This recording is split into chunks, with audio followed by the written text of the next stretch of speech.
Welcome back to the Couch Brotato Podcast, where Russ and Adam dive into the movies that shaped us, surprised us, and occasionally broke the mold. This week we're talking Batman Begins, the gritty reboot from 2005 that brought the Dark Knight back to life and changed superhero movies for good. From Christian Bale's transformation into Bruce Wayne, to Christopher Nolan's grounded world building, to why this film still hits hard today, we're breaking it all down. Grab a seat, fire up the Batmobile, and let's get into it right now on the Couch Brotato Podcast. In the beginning, evil had its day. Sometimes things just go bad. What chance does Gotham have when the good do nothing? On June 15th, evil fears the night. Gotham isn't beyond saving.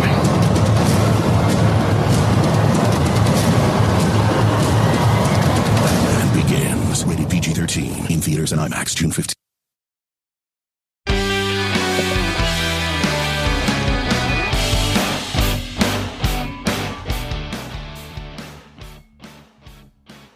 Hello and welcome back to the Couch Brotato Podcast, a podcast where friends shoot the shit about their favorite movies. My name is Russ, and with me, as always, is my co-host, my partner in crime, Mr. Adam Lincourt. Adam, how are you doing tonight, my friend? I'm doing surprisingly well. I know that we have our tales of woe every time we come on here about how it takes a really long time to get one of these cranked out. But you know what? I'm feeling really good about this one, and I don't have any complaints about taking this long to get to it, just because I feel like it got a little bit more attention that way. Right. So, well, yeah, the game plan was I believe you were unavailable to record, so the ultimate pinch hitter, the Mrs. Couch Brotato, was going to step in, and we were going to do Eli Roth's Thanksgiving. But then, of course, Thanksgiving, the holiday itself, got in the way, and we could not find time to sit down and record. So by the time we actually found enough time to sit down and do something, Thanksgiving had passed, and I thought, well, really doesn't make a lot of sense to do a Thanksgiving movie after Thanksgiving. So we circled back to a movie that we were going to do, I believe, about a month ago, and I got put on the back burner. Yep. So today, but it celebrates an anniversary. So hats off to that. It's a 20th anniversary. Today we are going to be doing Batman Begins. That's right. We should send the producers. I don't know what's the protocol for a 20-year anniversary. I don't know. Maybe it's 10. I don't know. There's different levels. You have to get like a gift of some kind. Yeah. Maybe like a mixer, vacuum cleaner, maybe, or a nice knife set. We can send Sir Christopher Nolan a nice knife set. Oh no, dude! Maybe I would Batman totally. I'm trying to think. Who was there? What was those knives that they used to show the infomercials about, where they could basically cut through anything? Like they showed somebody cut through like a tin can. Ginsu? Yeah. That's them. Are they still a thing? They're probably still a thing. Well, maybe. I don't know. We'll get on the internet tonight. ShamWow. Don't even get me started on that ShamWow guy. But yeah, we'll send Emma Thomas and Chris Nolan a Ginsu knife set. I would love to see them open that up on like Instagram or Facebook Live or TikTok. Like, what the fuck is this? We got this from the Couch Brotatoes. He'll sign it and auction it off. Yeah. But, we're doing Batman Begins today. We have done on previous episodes, we have covered The Dark Knight. We have covered the 89 Batman. You can listen to both of those episodes on Apple, Spotify, or wherever you get your podcast. Cheap plug of the show, 3 minutes and 39 seconds in. Pretty good. And that's really good. Yeah. Good time. And it was very seamless too. It's just like it's like you just turn on the water faucet and just let it flow. Oh yeah. Uh, your first time seeing Batman Begins? Like, what are your thoughts? Why did you want to do this one? So, uh, gonna start off with when I first saw this because it's one of those movies I didn't see on VHS. It came out in 2005. I saw it in the theaters. I was a teenager, so That's probably the reason you wanted to do it. yeah, it's like, oh, sweet Batman, I'm gonna go see that.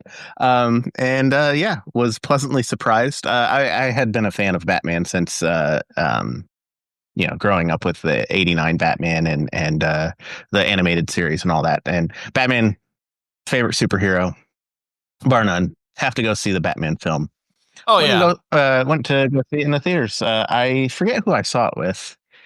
I remember the movie more than who I saw it with, so that lets you know that it was a good movie. um, but yeah, reason why I wanted to do this movie was I feel like it's a good time to do it since it's celebrating its 20th anniversary. But also, I feel like out of the Batman films, the Chris Nolan Batman films, this movie I think is the kind of forgotten beginning of the trilogy. You have The Dark Knight, which gets all of the fame and notoriety, especially because of the Joker and Heath Ledger's death. And then you also have Dark Knight. And it's a good movie, yeah. But you also have The Dark Knight Rises, which is objectively a worse movie than Batman Begins. Let's be honest. Oh yeah, out of the three, The Dark Knight Rises is the worst, but it's also it's fucking ludicrous, but it's also a fun movie. I think I've seen The Dark Knight Rises more than I've seen Batman Begins. Right. And who can forget the Gotham Stadium collapsing and all of that fun, ludicrous Batman getting his back broken. I mean, I feel like there is some negative news media around that movie too. So Batman Begins kind of gets put on the back burner. It's not very well, remembered. I don't think. Kind of needs a little love because it is the second best movie of the trilogy. I think when I first seen it, I forget who I think I've seen it with one of my friends, but she suggested it because she knew I was a Batman fan. I was not super pumped to see it. I think a lot of it had to do with the fact I still kind of had a bad taste in my mouth regarding Batman films after Batman and Robin. I'm like, oh, another Batman movie. I don't know if I can do it. Yeah. I remember I was a Nolan fan because I believe he had done this one after Memento, and I really loved Memento when it came out. Liked Christian Bale, although he wasn't anything super big. I remember he had done The Machinist. I believe Reign of Fire had come out before this. Mm-hmm. The Christian Bale, Matthew McConaughey dragon movie, which is surprisingly good. I don't know why. I adore Reign of Fire. But I just wasn't super pumped to see it. But I'm like, it's a Batman movie. Yeah. I'll give it a chance. And I believe Rotten Tomatoes was starting to become a thing. And I had read that this was actually really good. So I'm like, okay, I'll give it a shot. And came away like, oh, that's my Batman now. Like I for a time, like Christian Bale was the end all be all Batman. We'll get into that later, whether that's still the case. But yeah, I was blown away by it, man. I fucking loved it. I thought it was supremely well done. It was everything that I had always wanted in a Batman movie. It was kind of gritty, but not like cartoonishly gritty. Because the thing with the '89 Batman to me is it really feels like a comic book, but Nolan's Batman kind of was set in reality where it felt like, hey, there could be a rich guy who just gets fed up with his city becoming crime ridden. He does something about it. Yeah. It really felt like that. Yeah. I mean, everything from like the Batmobile was more like a more mobile tank to where he's going to the director of weapons and development, or R&D, or research and development. Yeah, that's what Lucius Fox is. Yeah. And then like he's using all this stuff that they've designed for the military to build his suit and all of his weapons and stuff. So yeah, I was blown away by it. And then the tease at the end, of course, just like I was foaming at the mouth after that, like a rabbit talking, like, "Oh, you gotta give me more. You gotta give it to me now." Yeah. When I was watching this, because I actually, when we decided to do this, I watched it again over the weekend. I kind of got me thinking about, like, Batman Begins kind of starts two trends in Hollywood that are kind of basically the business model for Hollywood now. Okay. First off, the reboot. This seemed like this, and in Casino Royale about a year later, they start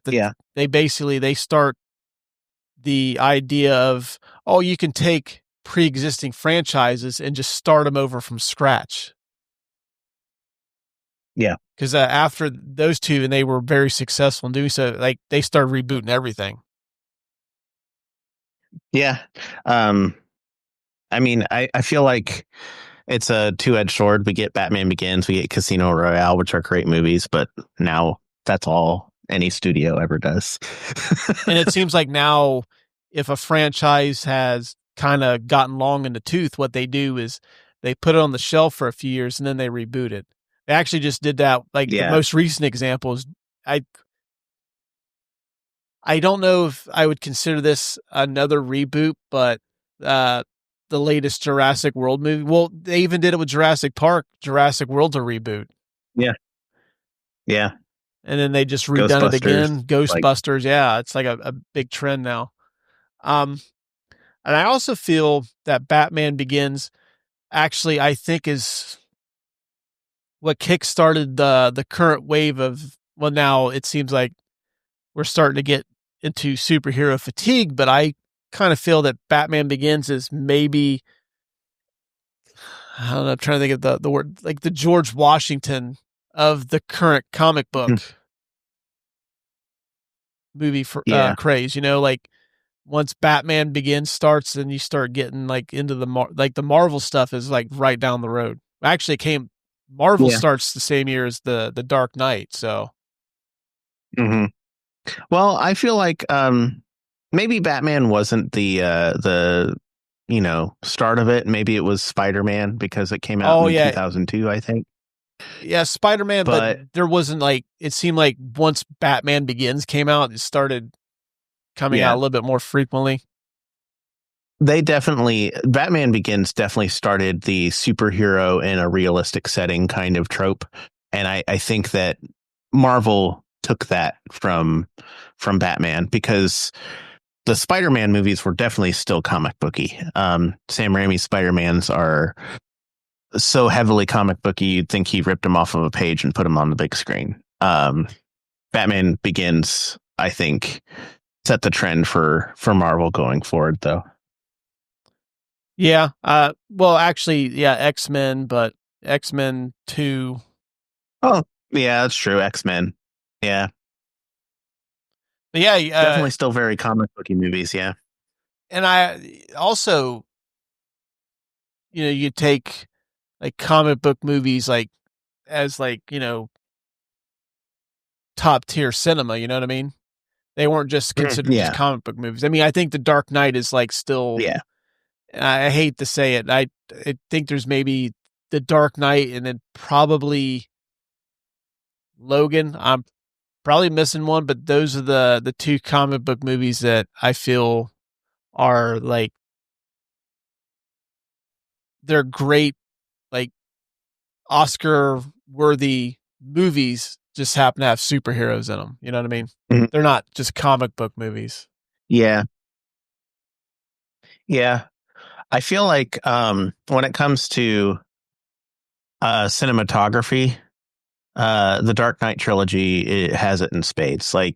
One of the things that I've gotten into recently, just watching movies and listening to listening to different people talk about movies is how cinematography is a dying art nowadays, especially with CGI and CG and just like the anything that's done in post just makes everything gray and bland and then gets rid of the color palette that's captured in camera. Dark Knight has some of the best cinematography of any comic book movie I can think of for anything after, the year 2000. Yeah, Spider-Man was great and everything, but that like we were saying, it's very colorful. It's very comic booky. Batman is dark and gritty. It has a great color palette. I think that it is one of the last movies that has done so in the comic book and even the modern movie space for cinematography. Yeah, Wally Pfister shot this. Chris Nolan's. I think he's been on. Oh no, he hasn't worked with him in quite a while. But in Nolan's early career, he did like pretty much all of Nolan's stuff. He did Memento through The Dark Knight Rises. So Nolan is really good at capturing stuff in camera. Like, I know that they do some CG. I even have something on the fun facts for later that has to do with the CG in this movie, but they do have it. But I think, and we've talked about it before on our Jurassic Park podcast, which you can catch wherever you get your podcast. Actually, you can't. It got removed for some stupid reason, and we got to redo it. That is right. Yeah. We do have to redo that. Totally forgot. Yeah, but you can't listen to Jurassic Park anymore. Complain so that we get it back. No, it's gone. So it's gone. But when we did our Jurassic Park podcast, one of the things we talked about was how blending CG with things that were captured in camera is kind of like the gold standard, and we've kind of gotten away with that with crappy CG now. Mm-hmm. Christopher Nolan is great at capturing stuff in camera. He did a great job on Oppenheimer doing that, especially the way that they shot the atomic blast. Like, oh man. One thing that you can always bank on with a Christopher Nolan movie is the fact that it's going to be beautifully shot. I actually cannot wait for the Odyssey coming out next summer, because that thing's going to look fucking gorgeous on the biggest screen imaginable. Yep. And I am wholeheartedly for movies looking like movies again, and not the gray, bland, flat color palette flop that right. It's great for CG. I get it. It's easy to like mix things up in post so that you can like get what you want in the frame. It doesn't look like a movie. You don't have good blend of light and shadow. It's all gray and lit the same. It sucks now. Christopher Nolan is the exception. Yeah. Speaking of Nolan too, this is the movie that he goes from being like an up and coming filmmaker to pretty much catapulting himself into like the A-list.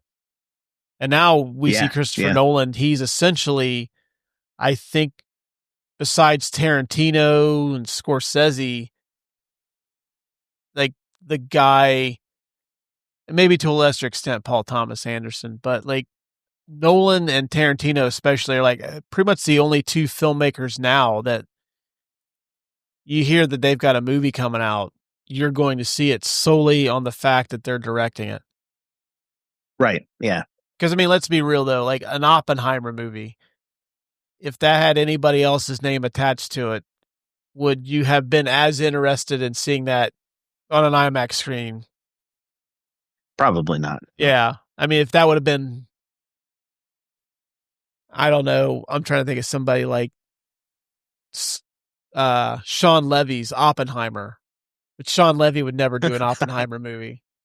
Solid hand, but he would never do an Oppenheimer movie. I would like, okay, cool. Maybe I'll catch that when it comes to streaming. But Christopher Nolan's doing Oppenheimer. I'm going to be there day one, which I couldn't get day one. I had to wait for fucking IMAX to loosen up so I could see an IMAX. But yeah, and it was great in IMAX too. Yeah, but yeah, Nolan is like, this is the movie that catapults him into the A-list, and then pretty much he's off after this. He's making blockbuster after blockbuster after that. Yeah. Or, Totally agree. ready to do some categories? Yes. All right. In case you're wondering what in the fuck Batman Begins is all about, well, I'm going to tell you, and I've got the simplest explanation of Batman Begins that you will ever read or hear about. It's when Batman starts becoming Batman. There you go. Yeah. He begins. Batman begins.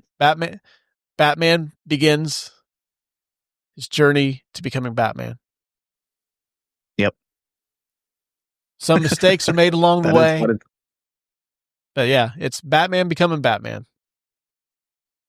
I thought that joke would kill a little bit better than it did, but can't win them all. I don't have a staff here write jokes for me, gang. I'm coming up with this shit on my own. Tail of the tape. Batman Begins is rated PG-13. Released on June the 15th, 2005.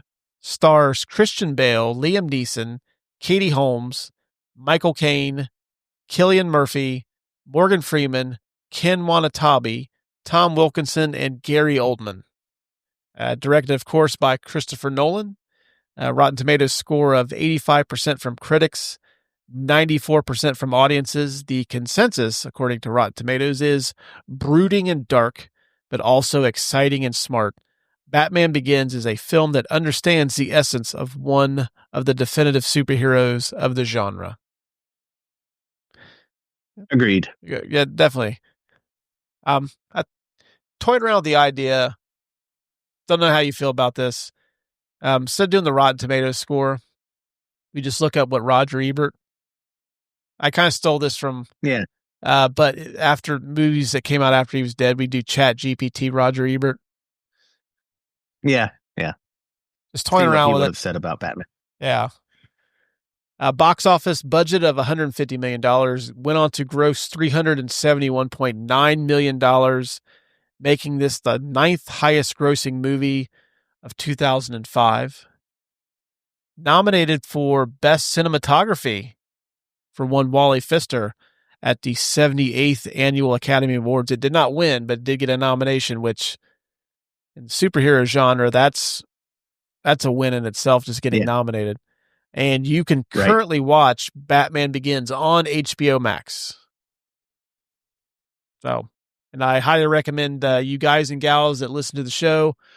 We tell you where these movies are currently streaming at the moment we record, but I always recommend download the Just Watch app. It's available in the Apple App Store, Google. I don't know what they call their store, the Google application store, whatever. But you can download it, type in the movie. It tells you where it's streaming at. Awesome resource for this stuff. So go download that now. They should send me some money. I tout it quite frequently. They cut us a check. Yeah. Yeah. We're not just expensive. Sponsor it a little bit. We're cheap. Yeah.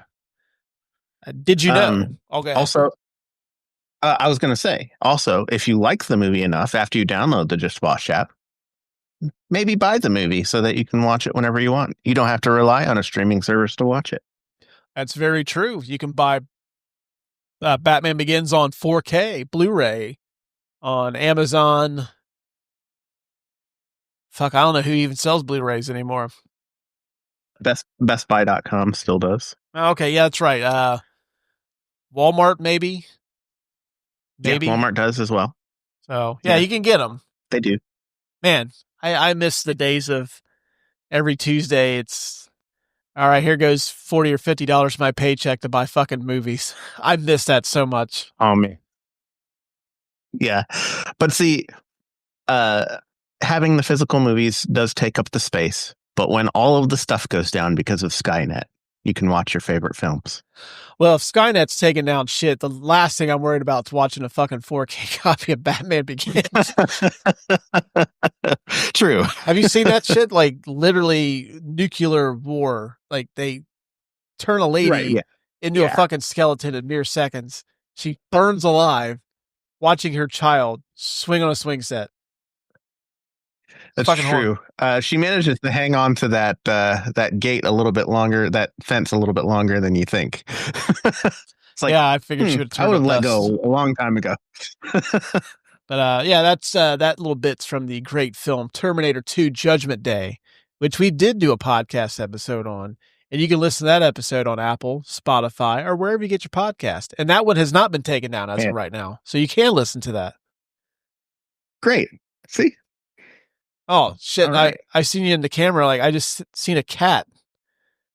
Like in Yeah, the background. I'm like, she's hanging out behind me on the couch. It's all good. I was like, is that a fucking marmot? All right. It's a Batman. All right. Well, we're getting a little punchy here, gang. It's getting late. So It is.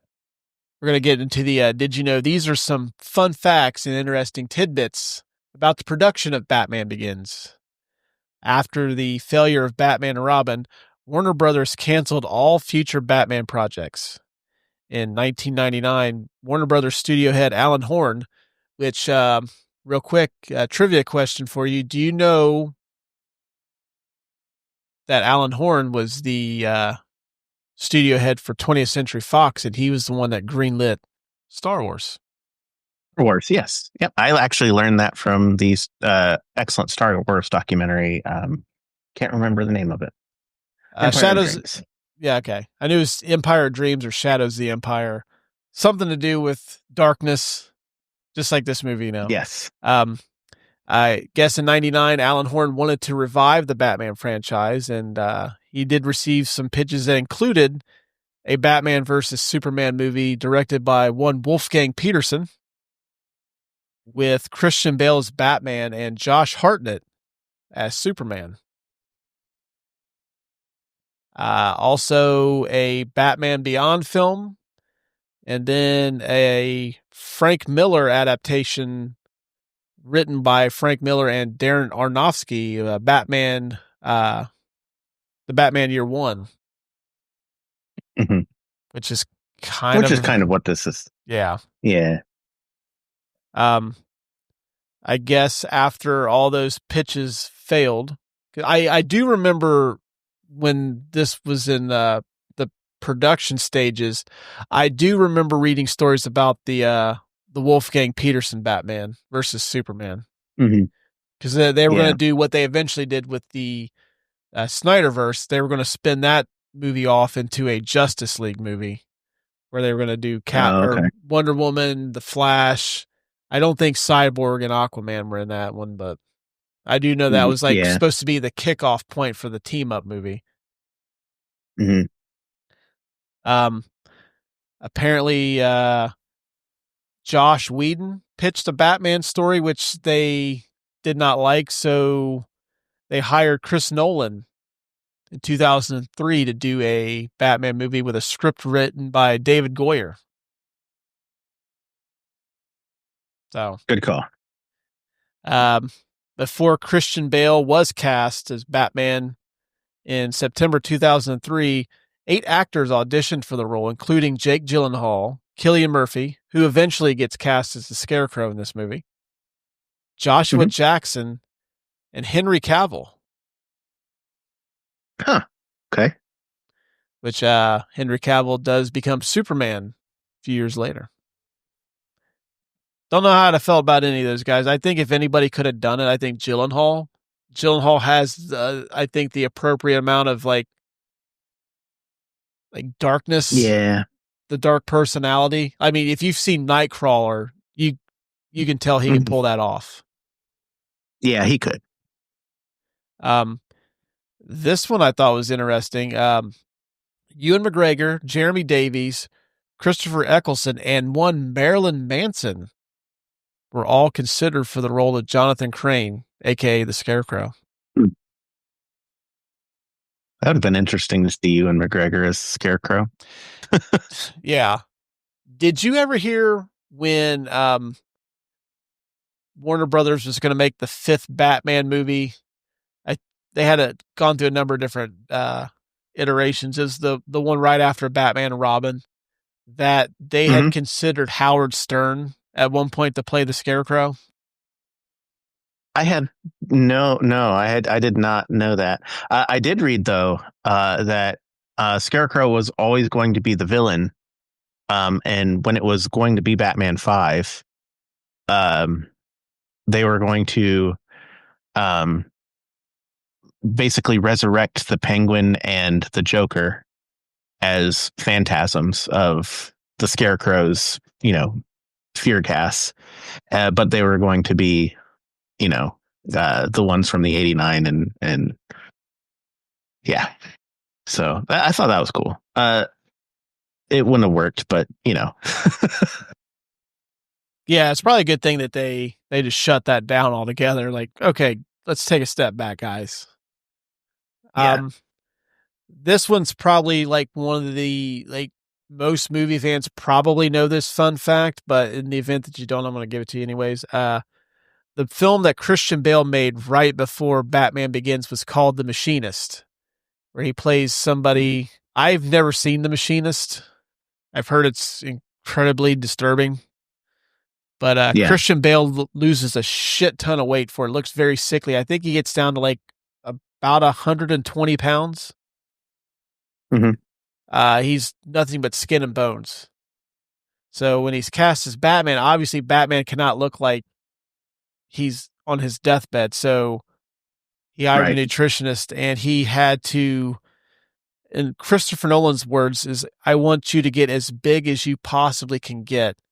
So Christian Bale went through a 6-month training regimen and a diet and got up to 220 pounds. Yeah, that's crazy. But I guess he had problems in the suit and he looked too big, so he had to kind of throttle it back a little bit. Okay. But man, that's crazy. Like, just going from like looking like that extreme to the opposite in 6 months. Right. Unlike most of the characters in the movie, the Rachel Dawes character, played by Katie Holmes, doesn't exist in any DC comic series. She was written specifically by David Goyer, and I guess Katie Holmes was like the actress they had in mind when they wrote the role for her. And they had Claire Danes and Reese Witherspoon as backups in case Katie Holmes couldn't do it. I think like this is the character that I've never been I was not a fan of this character in Batman Begins, and I didn't care for the Rachel Dawes character in The Dark Knight. No, I didn't really care for either of them either. Like, she's there to be basically Bruce's moral compass since his father's gone. I get her role in the films. I just don't like her. Nolan's I don't know what it is. Nolan's very hit and miss on writing female characters. I mean, he done well enough to get, Emily Blunt a Best Supporting Actress nomination for Oppenheimer, but he's been very spotty when writing female characters. It's always been like that. And when Maggie Gyllenhaal isn't great in a movie, that really says something, because Maggie Gyllenhaal is a fantastic actress, but she's just not very good in this. And in The Dark Knight, Katie Holmes is Rachel Dawes in this. Yeah. As we said, this is the first live-action appearance of the Scarecrow, a villain dating back to Batman's earliest comic book stories. While considered for the 1960s television series, he was never used. And that, when I read that fucking blew my mind. That out of all the villains they had in the Batman TV show, and they used fucking six-tiered comic or like villains like Egghead and Calendar Man and King Tut, but they never used the Scarecrow. Because I've always felt like the tiers of the Batman villains is like the Joker's on a tier by himself, but then like you've got the Penguin, Catwoman, Two-Face, the Riddler, and Scarecrow are on that second tier. So, I mean, he's like one of the elite villains, and the fact that he's never been used up until this point, mind blowing. Yeah. I mean, Batman has some of the best villains too, and I feel like in the Burton Schumacher days, they tried to shove as many villains as they could into a movie. Which is Maybe still it a was problem to this day. because it is, yeah. A good Batman film balances its villains with Batman, but yeah, there's so many good villains. There's like Clayface,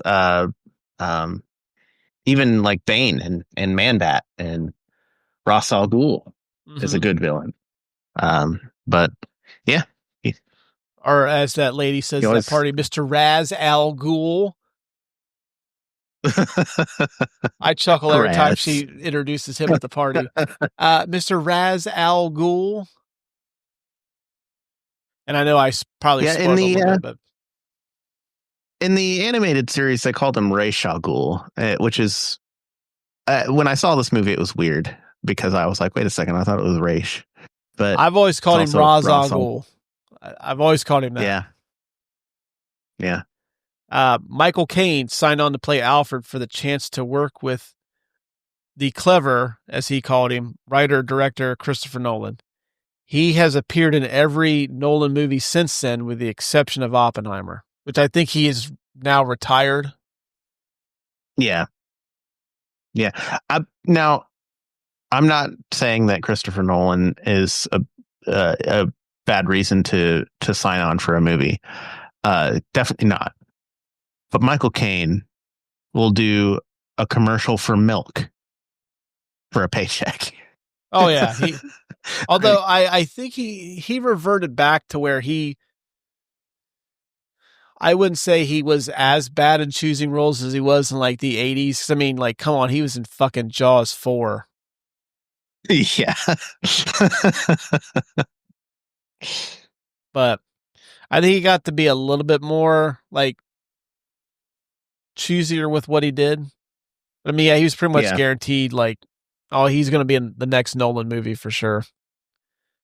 Yeah. The house that served as Wayne Manor in this movie is called Mentmore Towers, the former Rothschild estate located in Buckinghamshire, England. God damn, that's a fucking mouthful. That is. The mansion also served as the O'Connell's house in The Mummy Returns and has also been featured in such films as Brazil, Slipstream, Eyes Wide Shut, The Quills, Ali G in the House, and Johnny English. Oh my gosh. Yeah, you get these big blockbuster movies and then you get Johnny English. I laughed more at the Ali G one myself, but oh yeah, that's true. But that's all I had for fun facts. What'd you have? So I had a couple of facts. Okay, I have more than a couple of facts. I have more facts for this movie than I do for most movies. There's just a lot for this movie. There was a ton because it's just like the production was such a. It went through so many iterations before it finally came to screen. Right. I did have the same fact that you had about the Schumacher films and it being Batman 5. There were a couple of different permutations that went through.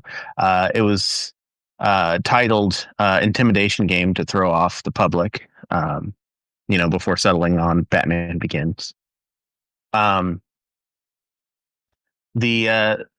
screenplay was so secretive that the executives who were going to greenlight the project were only allowed to read it in Sir Christopher Nolan's garage.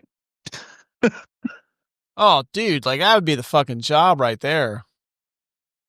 Yeah. I get to go to Chris Nolan's house to read his newest movie script. Fuck yes. It's like, you're not allowed in my actual house. You have to read it in the garage. I have cameras in my house. They can't see it. I bet his garage is fucking classier than my house. Probably.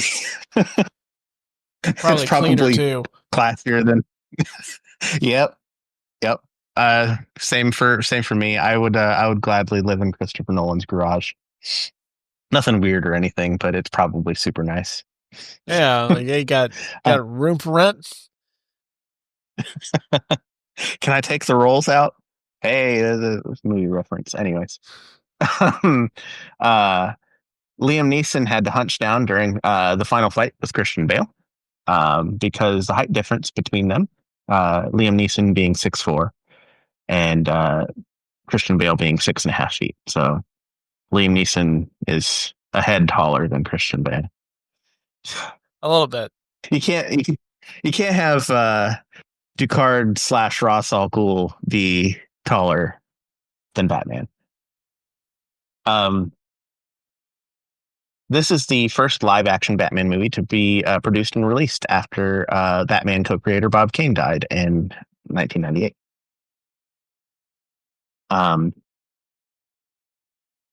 The wide shot of the League of Shadows is completely computer generated. It is not a real place. Looks fantastic. Like I said, this movie has great cinematography, and I feel like they did a good balance of CG shots versus things that are actually captured in camera. Great lighting. The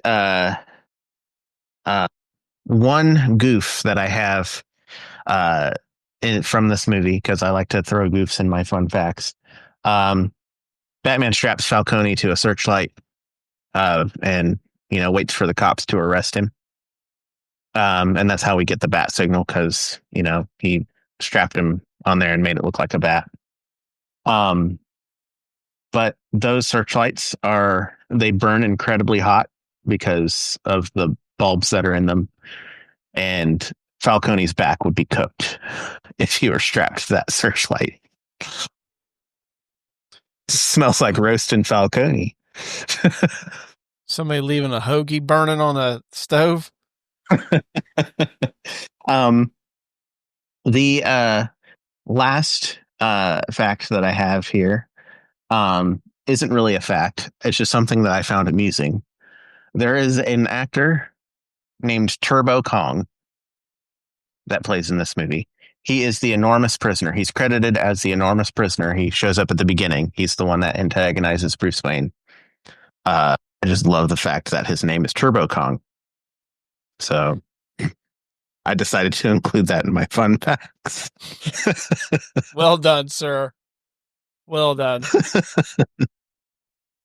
All right. The Martin Scorsese Award for best scene of the movie. I'm thinking about changing the name of that after the first year. Yeah.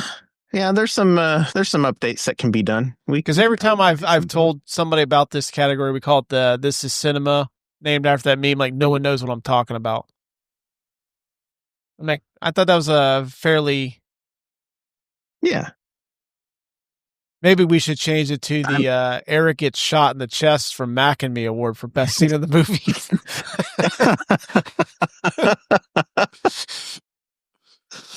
And then if people don't know what that means, we can just, it gives us a chance to show them Eric getting shot in the chest. There's literally an entire Instagram feed where somebody posts that scene every day and it never gets old. As a matter of fact, I think I send it to you a couple times a week.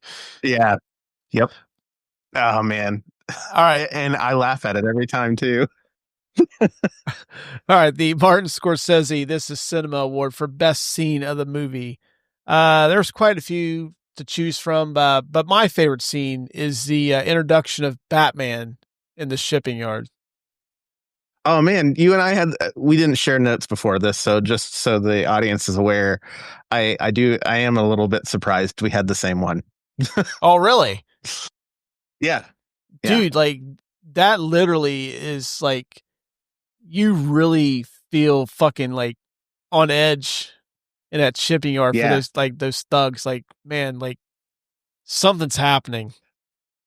Oh man, the score has that low bass that feels like a heartbeat, and then the thugs are just they don't like go from 0 to 100. They are gradually like, what the fuck is happening? And like at the very end, the last guy's like, where are you?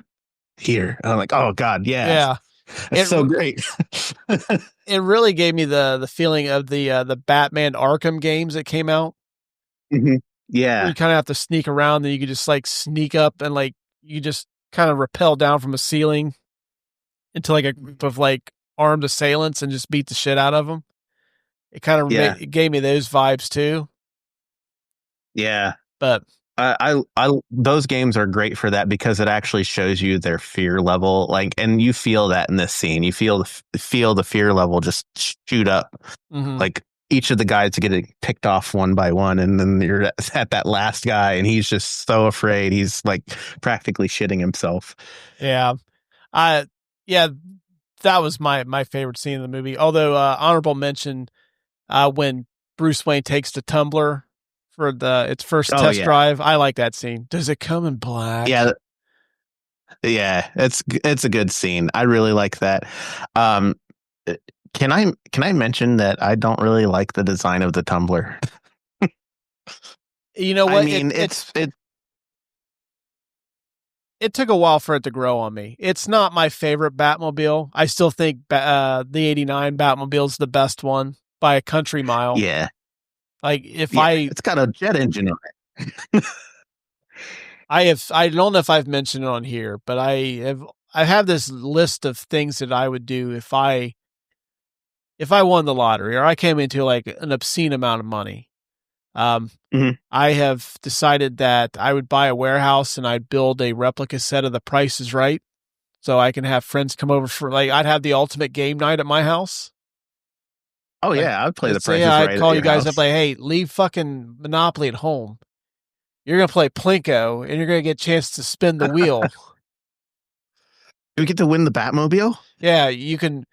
No, I wouldn't have that kind of money. However, one of the things I would do is I would buy the 89 Batmobile and I'd have it somewhere on the grounds. Maybe see if I can make it street legal. Oh yeah, definitely. That's actually one of my biggest things is like if I came into money, I would actually have an entire garage full of movie vehicles. I would have like Jurassic Park Jeep, Batmobile. I would have like tanks. Like every time we do, and of course we're going to get to that category, and I can't pick the tumbler, but we do the it belongs in a museum category on the show. I always want to pick the car. Like, I would totally have the car from Planes, Trains, and Automobiles in my garage, all ripped up.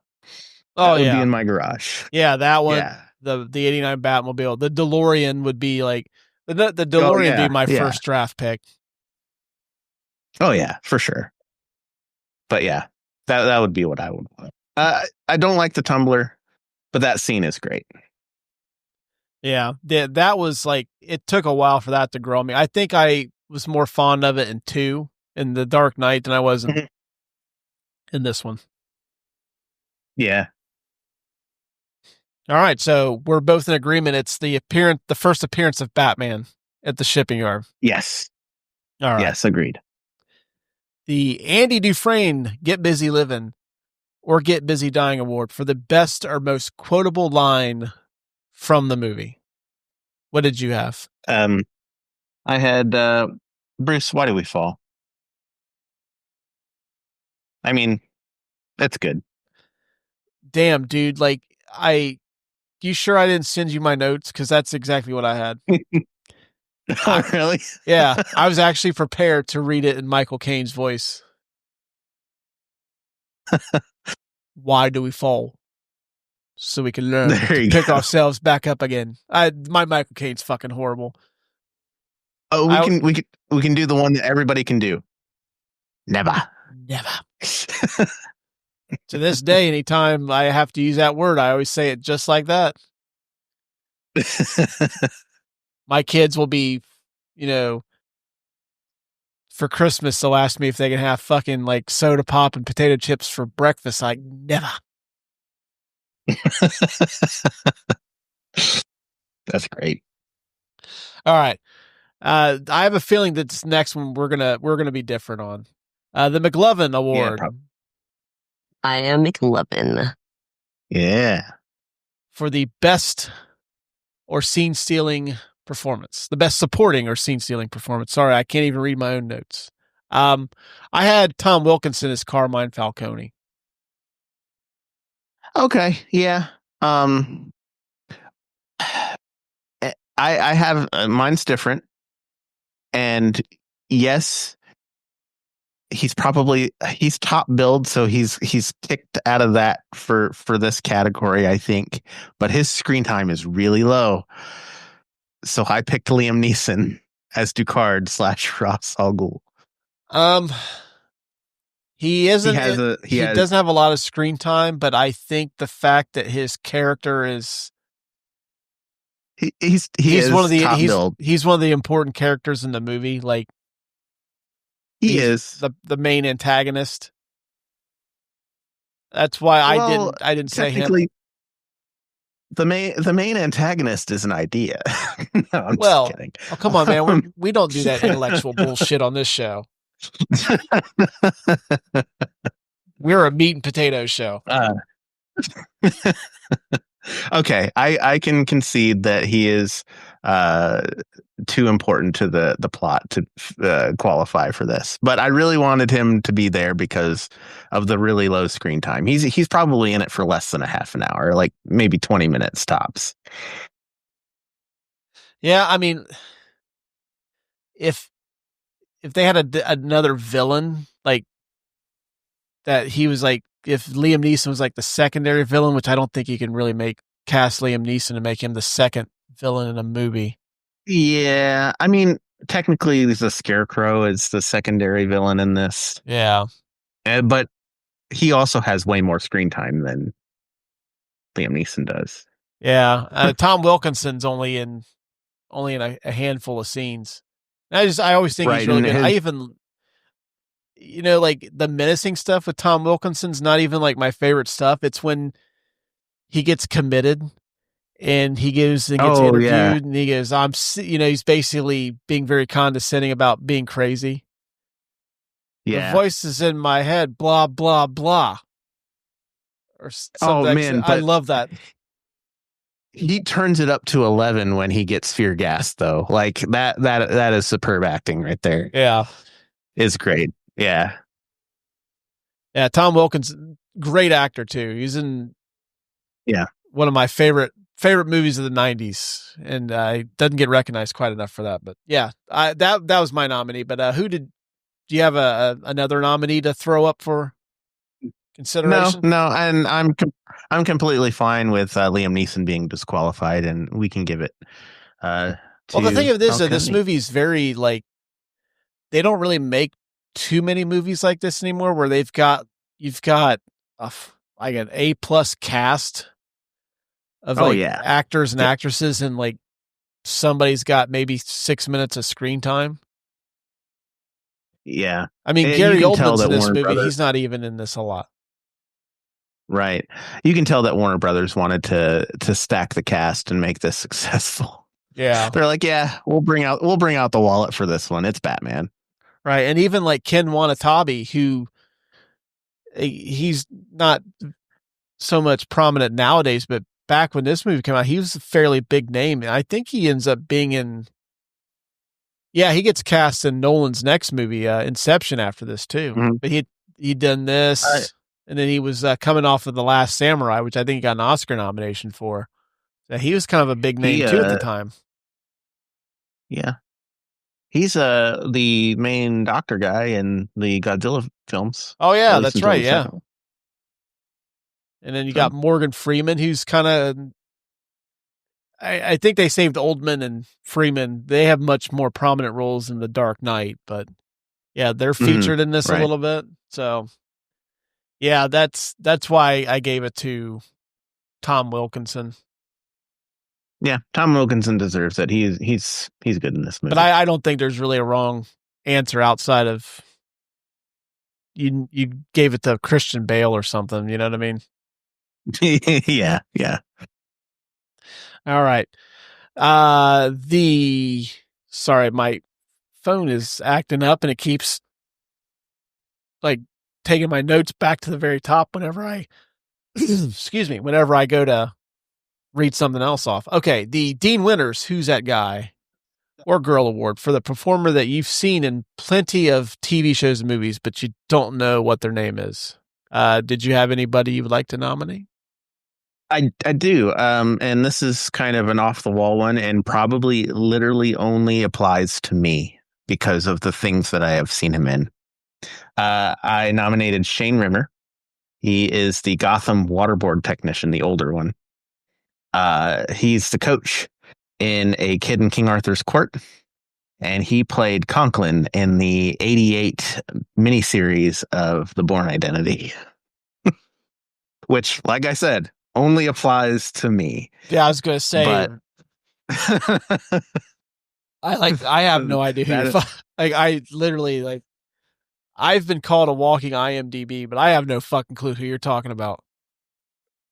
So you do remember the waterboard guys that are like talking about like all the flashing lights, and he's the older one. Okay. And, yeah, he is the coach and kid in King Arthur's Court. And man, did I love that movie as a kid. Today's the first day that I knew that they did a Bourne television movie. Oh yeah. In '88, it was awful, but he's in it, and I've seen it. All right. I have 3. Okay. So I will let you decide who's the best one. First nominee is Jack Gleason. He's the little boy. In the what's that neighborhood again? The shitty neighborhood.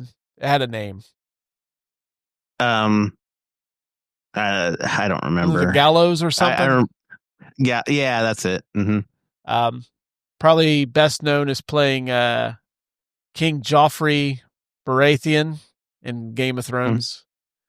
Yeah. Second nominee is I'm going to try to pronounce his name the best that I can, but Rade Sherbigia. He's the homeless guy who gets swaps coats with Bruce Wayne. He goes, "Oh, nice coat." Oh, okay. Yeah. He's been in Eyes Wide Shut. He was in, I think he was in X-Men First Class, but he's best known as Boris the Blade in Snatch. Okay. Yeah. No, I know who you're talking. Yeah. Okay. Third nominee, probably the guy I'm going to give it to. And I don't know if he quite qualifies because he was a very big deal in the 80s. And he's in one of the landmark science fiction films of all time, but Rutger Hauer. Oh, Rutger Hauer. Yeah. But see, I don't know if it's like, oh, that's Rutger Hauer, or whether like, I've seen that guy in something before. What's his name? See, I thought about that, and that's literally what went through my mind. It's like, no, I can't nominate him because it's Rutger Hauer. Right. Yeah. That's kind of, that's what I was thinking. Cause even in my notes, I said Rutger Hauer, this may not work. That was literally my next pick after Shane Rimmer, and I was just like, but it's Rutger Hauer. Yeah. So I'm gonna give him the benefit of the doubt, though, since you've picked him.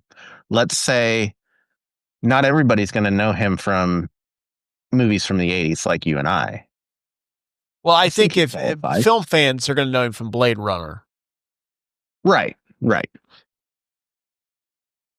And, you know, he plays some prominent video game voices too, but that's a different podcast. You know, my introduction to Rutger Hauer was not Blade Runner. I didn't see Blade Runner until I was probably a sophomore or junior in high school. My introduction to Rutger Hauer was I think it came out in 1990. A little action gem called Blind Fury, where he plays this blind guy who's a samurai, and he has to, like, his war buddy's son, like, his war buddy gets killed, and he has to look after his son who's getting chased by these, like, this mob boss. Yeah. And it's one of those movies that's, like, kind of it's late 80s, early 90s, like, action movie cheese, where it's, like, there's a lot of, like, comedy in it, too. And it's not well done, but, like, if I were to go to watch again, I would love it. now as much as I did when I seen it for the first time. But yeah, that was my introduction to Rutger Hauer. So are we giving it to him, or are we going with? I feel like Rutger Hauer qualifies. I think we should give it to him, and this is solely based on me thinking about it beforehand and not giving it to him, and the fact that not everybody might know him from like Blade Runner or something like that, like you and I. So okay, you may have just created a new category though, like the actor that only fucking Adam knows what movies he's been in. Award for the guy that played the fucking baseball coach in The Kid in King Arthur's Court and fucking Conklin in a 1988 Bourne made-for-TV movie. I'm gonna take a wild stab. Is Richard Chamberlain Jason Bourne? Because Richard Chamberlain was like in every fucking like big 1980s like made-for-TV movie. I'm pretty sure he was. I'm like 90% sure he was. Let's see. I kind of want to know now. Let's see, the Bourne Identity. I'm looking it up too. Oh yeah. I'm pretty sure he was. Yep, he certainly was. The Bourne Identity, the 1988 American television miniseries, The Bourne Identity, is an adaptation of the Robert Ludlum novel starring Richard Chamberlain as the amnesiac Jason Bourne and Jacqueline Smith as Marie St. Jacques. Aired on ABC over 2 nights. The miniseries is known for being a more faithful adaptation of the book than that piece of shit film series. Wait a minute. IMDb? What? It's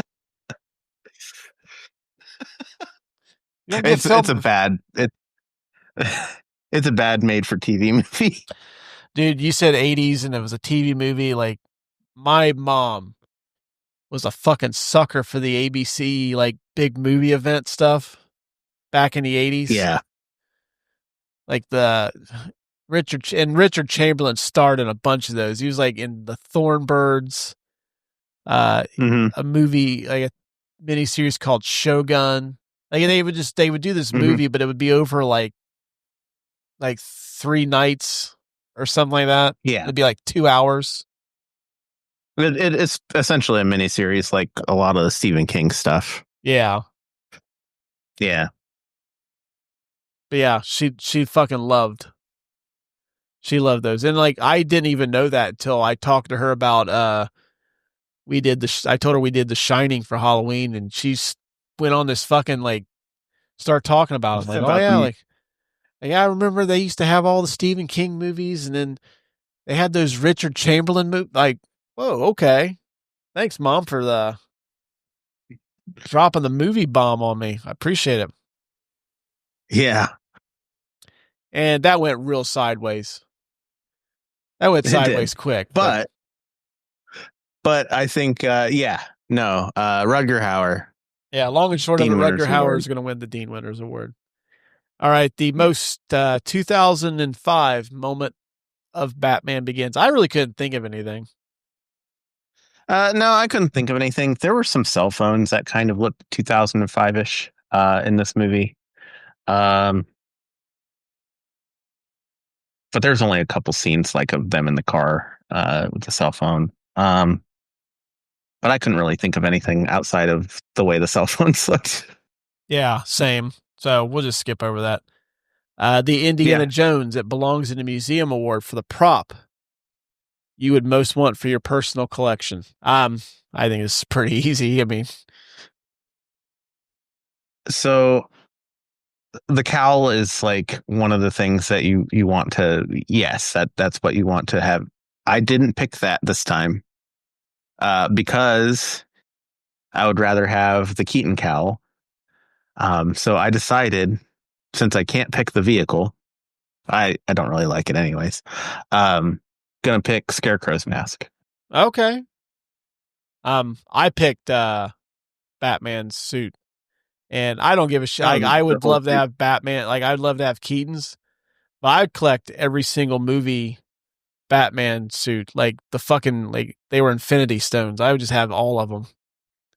Yeah, that's true. That would be cool. Point to like, hey, you see that one right there? That's the one with the nipples. George Clooney wore that in Batman Robin. You would own that one? You really would? I would. I mean, you have to have the whole. You have to have the whole collection, I guess. If you're gonna collect them like Infinity Stones. Yeah, it's to me, it's the ugliest Batman suit that they made. It's like I just didn't really care for that silver aesthetic to it. If you're gonna do, it's the worst. If you're gonna do gray, make it look like the gray and blue. That's all I'm saying. Yeah, incorporate the blue into it. They didn't even do that. Yeah. It's got to be like the Mind Stone of the Infinity Stones. It's the worst one. Is that the one they used to turn to create Vision? Yeah. Okay. Yeah.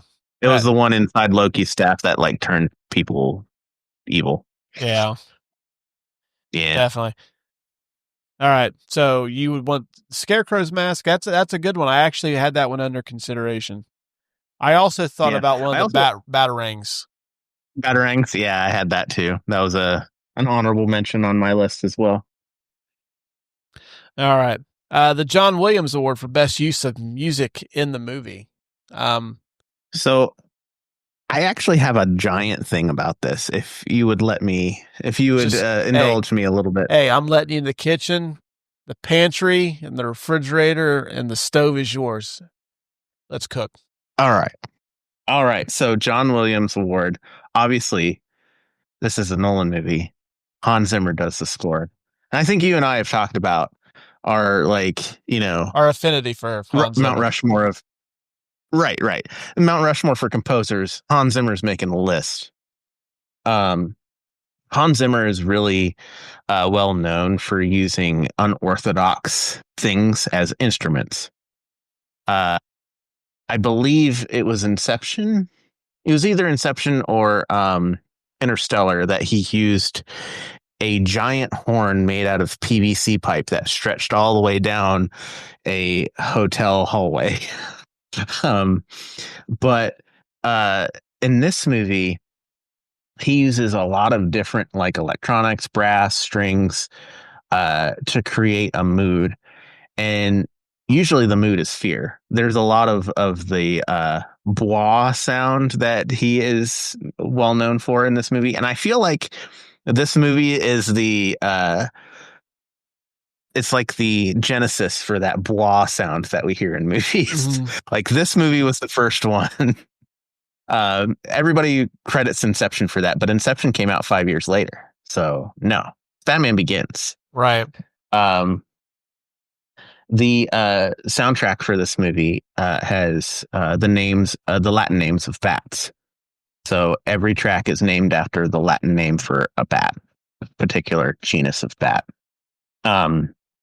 So there's a bunch of different names, but one of the cool things about it is if you look at the back of the CD, or I'm aging myself. If you look at the tracks on Apple Music in order, the first letters of some of the tracks actually spell out Batman from those Latin names of bats, which I think is really cool. Okay. I'm actually looking that up while you talk. The way that he does this soundtrack, I think, is super great for mood. And I think Hans Zimmer is really good at setting mood for each one of his movies.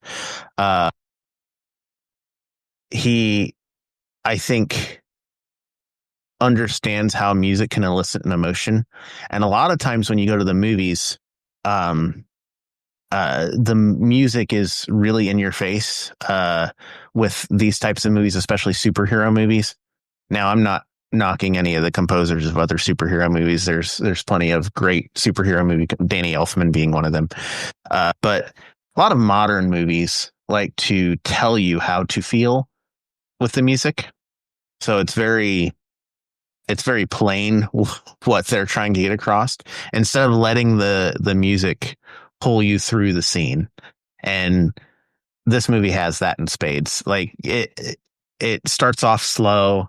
it gains momentum. I think that's true of all of the movies in the Dark Knight trilogy. Is like it starts off a certain mood and it ends you up at a different mood. So you actually get the pulling forward of the plot through the music, which is really great. Oh, so yeah, I just looked it up, and yeah, it does have that on there. That's cool. Yeah, it's tracks 4 through 9. Yep, spells out Batman. That's actually very cool. I just had Molossus. It's the Batman name. Yeah, that's a good one. I always dig that. It was like a really nice callback in the Dark Knight when he's fighting like the Chechen and the Scarecrow on the rooftop. Yeah, I always dug that. But yeah, that's mine. Nothing as elaborate and like in depth as your explanation. But yeah, the soundtrack's actually really cool. It is really good. It's one of my favorites that Hans Zimmer does for sure. Yeah, I don't know why Nolan hasn't used him lately. I don't know. Yeah, he's been using Ludwig Göransson lately. I know he used him for Tenet, and I used him for Oppenheimer. Oppenheimer, yeah. Which Ludwig also, I think that's his name. Ludwig. I'm gonna look it up because maybe news reached him of the meme status of Nolan movies and the blah sound. It is. It's Ludwig Göransson. Okay, yeah. Yeah, have oh damn, yeah, he done the Black Panther score as well. But yeah, Zimmer hasn't worked with Nolan in a while. I wonder why. I mean, either way, those movies have great tracks too. I just feel like if I had a choice, I would pick a Hans Zimmer score over either Oppenheimer or Tenet. Yeah, the score didn't really grab me in either of those movies, to be honest. The other thing in Tenet was the movies are great. The Tenet, the opera house, that piece that's playing during the opera house, that's a fucking banger. It is. It is. Yeah. As a matter of fact, I have a movie score playlist on Apple Music, and that's one of the ones I have on there. Oh, nice. All right. My fucking phone. About to throw this thing across the room. The Keep One Performer recast the Rest with Muppets award for the actor that deserves to do a whole movie with Muppets. Who do you have? So I have two choices here. At first thought, you always think of like, okay, this is Batman. You have to have Christian Bale. No, Christian Bale is not on this list. Christian Bale is always a Muppet. Real life actor, because I think it's funny and it fits. It's Michael Caine. That's who I had, because he's actually got experience doing it. Right. The second one that I thought would be hilarious, just because it's the love interest. Katie Holmes is the real person and everyone else is Muppets. I could see that. Yeah. Because, I mean, honestly, you're probably going to get about as good of a performance out of the Muppets as you do Katie Holmes in this anyways. Yeah, I had Michael Caine just because, like, he's got the experience to do it. It just, although Christian Bale would be kind of funny because, like, Christian Bale's, like, super locked in and super serious. And plus, it'd be worth it just to have, like, one of those, his on-set meltdowns that he's kind of notorious for. Him just going fucking getting pissed off because somebody like a string fell off and like it kind of like caused him to like throw him off during a particular scene. One of the Muppets' eyes is pointing a different way. He's trying to lock eyes with it. He's super pissed off. For Christ's fucking sakes. Bunch of fucking amateurs. I think it would be hilarious to have that entire League of Shadows scene where he like basically blows up the League of Shadows. There's like burning Muppets flying around everywhere. Oh, dude. It's just somebody walking in like, what the fuck movie am I watching?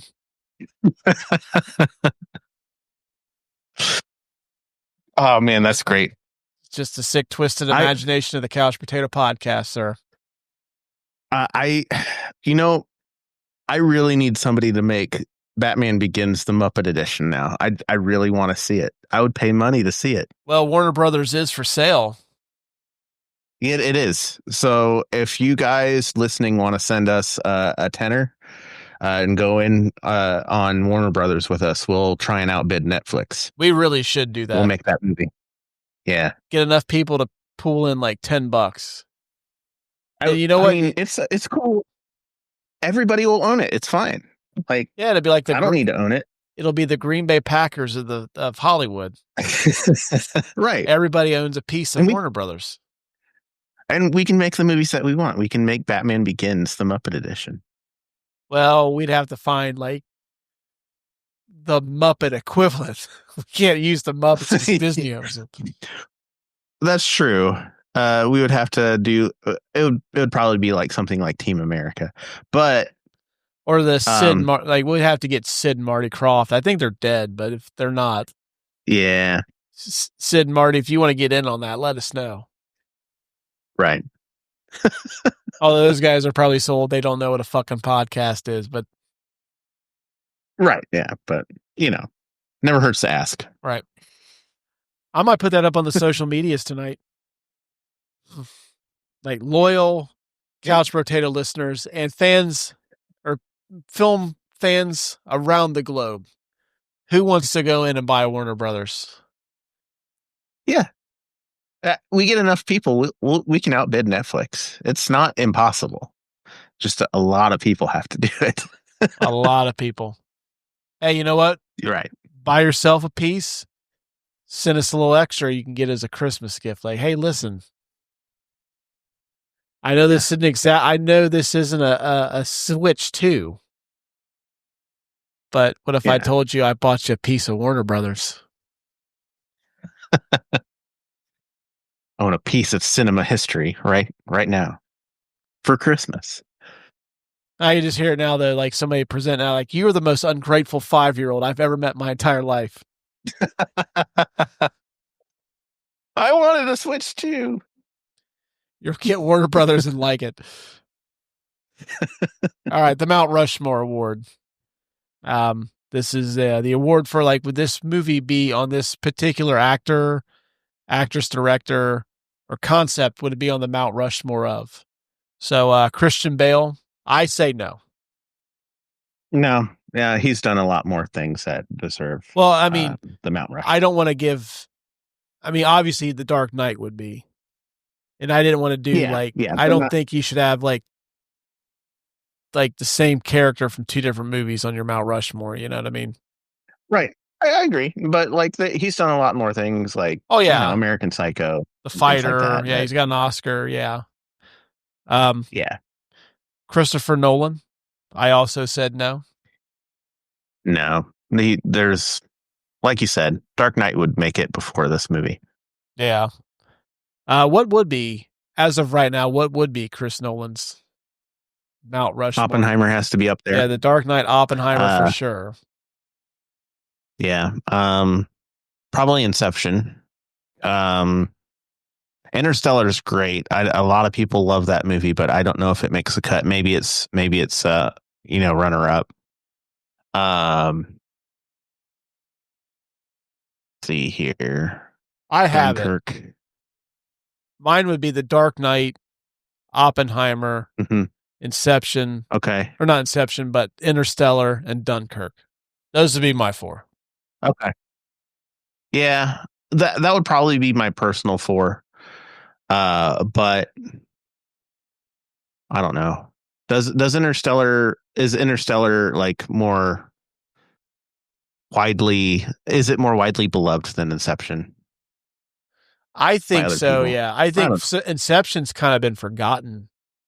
Whereas Interstellar seems to have become for one thing, they did the re-release of Interstellar in IMAX screens last year. And I remember it did pretty big business. I think the first weekend they did like $10 million. And I think it got a November release, which is insane considering the movie was 10 years old. And it was pretty much playing on mostly IMAX screens. It did $10 million. So. Yeah, movies like that and Star Wars making money years and years after their release is crazy. Well, even the Jaws re-release did pretty big business. Batman in film.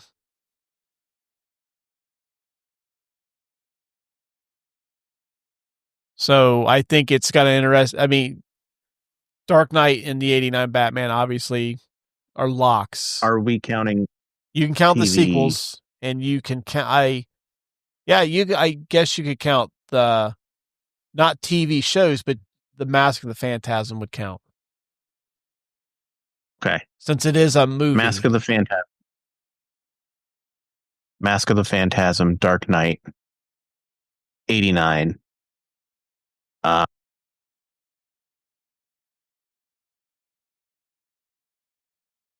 Are we counting the Adam West Batman movie? That one's in play.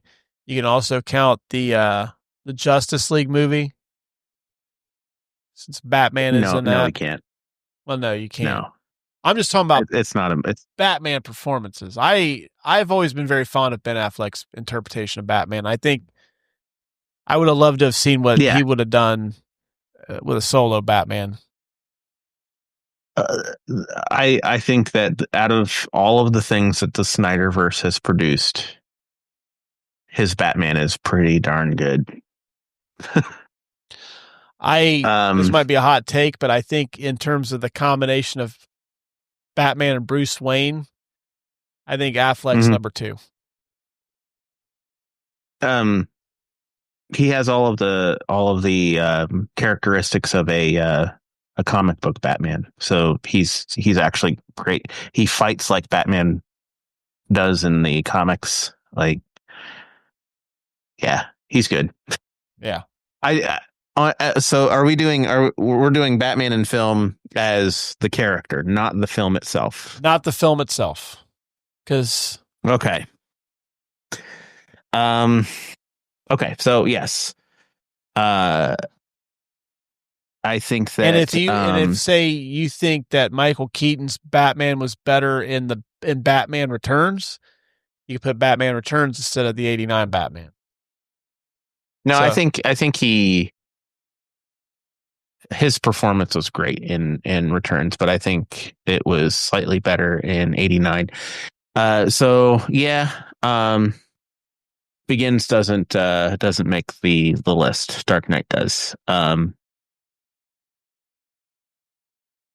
I don't want to put Begins Batman.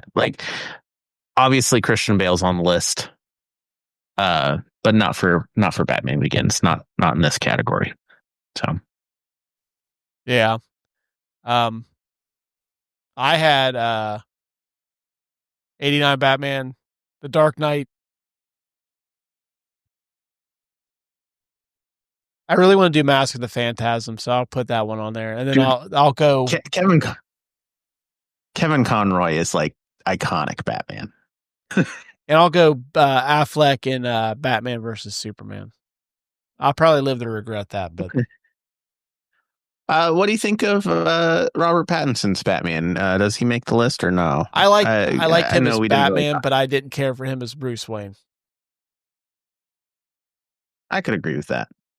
He didn't really capture the playboy billionaire aspect of Bruce Wayne, which I think that's a very critical part of that character. And he seemed very sad and depressed when he was not Batman. Yeah, I agree with that. Because he's supposed to put on a mask when he's Bruce Wayne. He's supposed to be happy and billionaire, playboy, philanthropist, and he's not. Yeah. I agree with that list. It's a good list. Solid.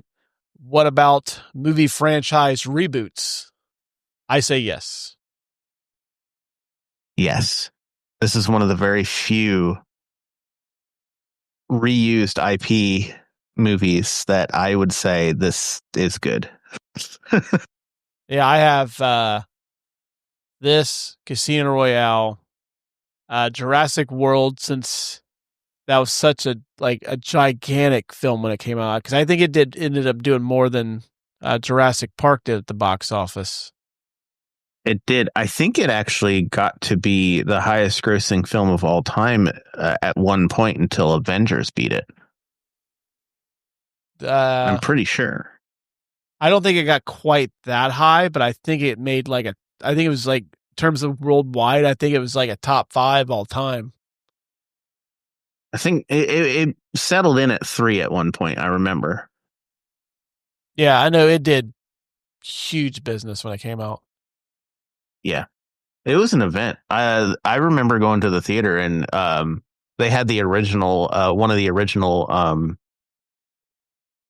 I forget what model it was. I think it was a Ford Explorer is what they used for the electric vehicles. They had one of the original Jurassic Park electric vehicles outside the theater. You could actually sit in it, and they had the rain slicker that Nedry wore on it, and it was cool.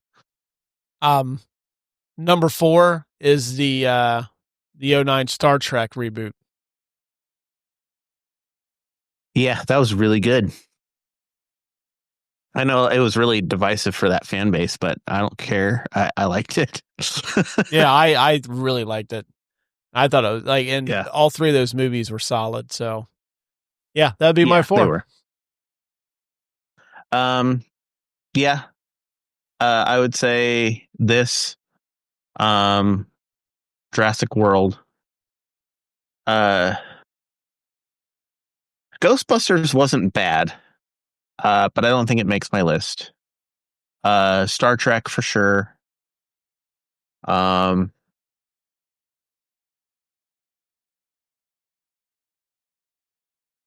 really think of any others outside the ones that we've mentioned. So yeah, no, it's a good list. I like your list.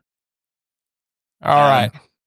Maybe to be different, I'll throw Ghostbusters on there just so I'm not 100% copying you.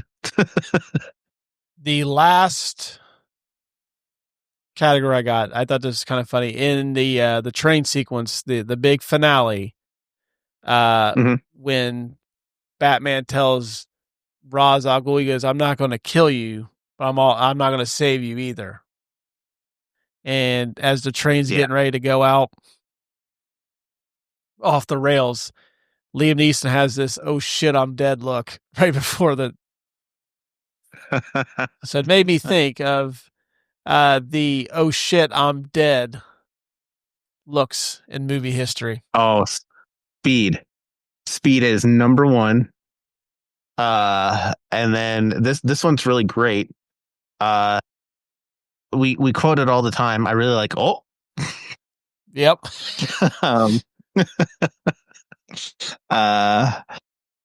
Man, there's a bunch.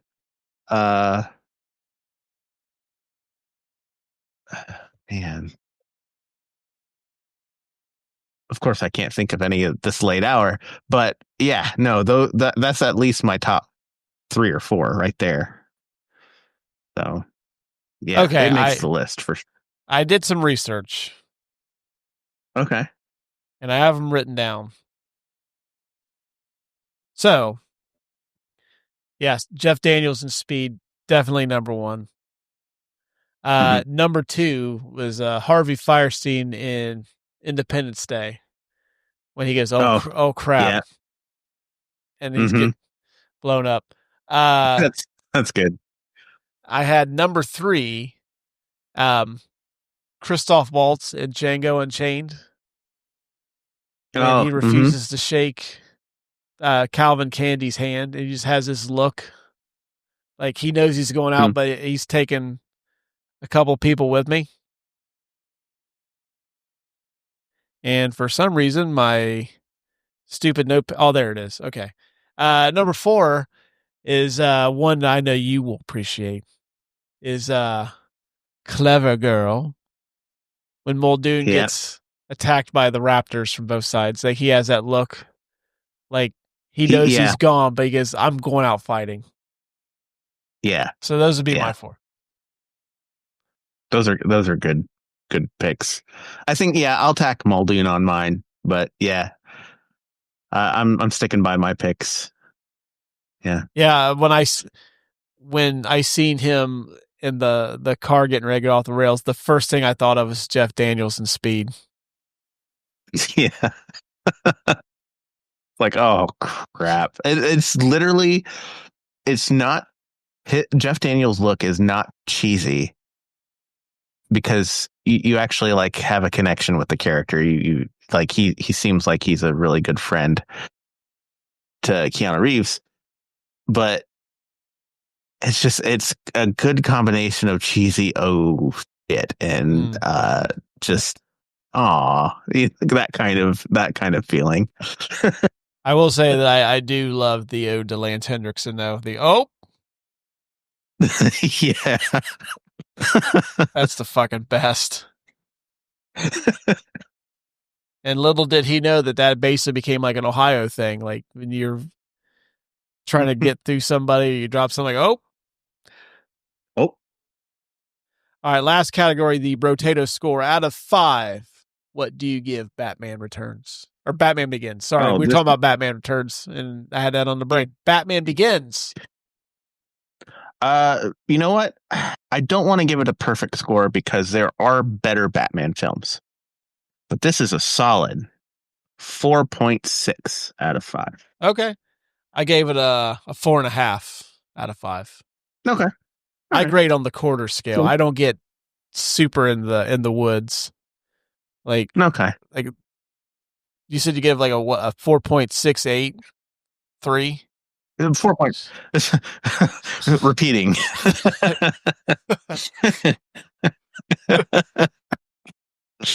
See, the thing of it is, though, I use a very complex score, and I calculate box office by my own person. Yeah, I do the quarter scale, like 4.5, 4. Yeah, 4.75. So yeah, I gave it a 4.5. I gave it a 4.6 because I feel like it deserves a little bit more than 4.5. But fair enough if you're doing the quarter scale. Long and short of it, it's a fucking awesome movie, and you should go to HBO Max right now and watch it or revisit it. Definitely do that. And as a matter of fact, right after that's over, good double feature. Just go right into The Dark Knight. Excellent. Yep. Solid advice. Yep. I got it from time to time. That's going to do it for this week's episode. We hope you guys and gals enjoyed what you heard. If you do like the show, please take a brief moment, leave us a 5-star review on Apple. It takes 30 seconds. You just tell us like, hey, that's an awesome show. Just helps gets us a little bit visibility in those search results. Also lets us know if we're doing a good job or not. So yeah, please take a brief moment, leave us a 5-star review. You can also leave 5-star reviews on Spotify too. So please take a moment and do that. Hit up the show notes, gives you all of the social media sites that we are on. So that way you can keep up with us on your favorite social media platform of choice. So you can eventually read like, oh, they've got a new episode coming out this week. Oh, no, they don't. They've pushed it back like 5 times. So, but you wouldn't know that if you're not following us on Facebook or Instagram or Twitter or wherever you do your social media posting at. So be sure to click on one of those and give us a follow. So until next week, hopefully, we'll talk to you guys and gals later. Free audio post-production by alphonic.com.